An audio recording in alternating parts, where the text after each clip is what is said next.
बिहार के सीतामढ़ी जिले के मधुश्रावणी पर्व पर मिथिलांचल की अनेक सांस्कृतिक विशेषताओं में एक है।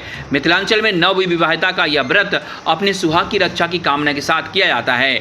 मंगलवार से 14 दिनों तक चलने वाला यह पर्व टेमी के साथ संपन्न हो जाएगा। इस पर्व में गौरी शंकर की पूजा तो होती ही है, साथ में विषहरी और नागिन की भी पूजा होती है, इसलिए तरह तरह के पत्ते भी तोड़े जाते हैं। नाग पंचमी से शुरू होकर 14 दिनों तक चलने वाला यह पर्व एक तरह से नव दंपतियों का मधुमास है। प्रथा है कि इन दिनों नवविवाहिता ससुराल के दिए कपड़े गहने ही पहनती है और भोजन भी वहीं से भेजे अन्न का करती है। इसलिए पूजा शुरू होने के एक दिन पूर्व लड़की के ससुराल से सारी सामग्री भेज दी जाती है। अमूमन लड़कियां विवाह के पहले साल मायके में ही रहती है। पहले और अंतिम दिन की पूजा बड़े विस्तार से होती है। जमीन पर सुंदर ढंग से अल्पना बनाकर ढेर सारे फूल पत्तों से पूजा की जाती है।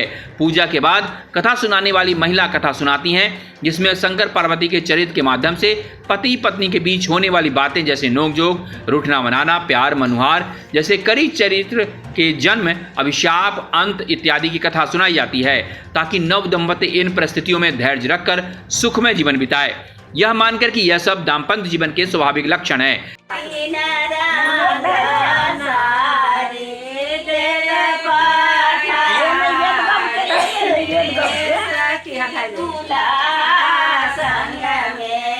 पूजा के अंत में नवविवाहिता सभी सुहागिनों को अपने हाथों से खीर का प्रसाद और पिसी हुई मेहंदी बांटती हैं।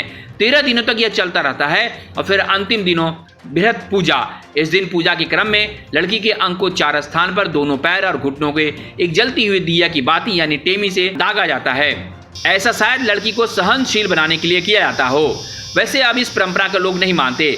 फिर विसर्जन एवं भोज, लड़की के ससुराल पक्ष बढ़ चढ़कर भोज की सामग्री भेजता है। नव दंपति विभिन्न तरह के अनुभवों के साथ अपनी जीवन यात्रा पर मजबूत कदमों के साथ चल पड़ते हैं। मैथिली गीत गाते, फूल तोड़ने, बाग बगीचे घूमती महिलाएं जब नवविवाहिता सज धजकर फूल लोढ़ने के लिए बाग बगीचा में सखियों संग निकलती हैं, तब घर आंगन, बाग बगीचा, खेत खलियान और मंदिर परिषद में इनकी पायलों की झनकार और मैथिली गीतों से माहौल मनमोहक हो जाता है।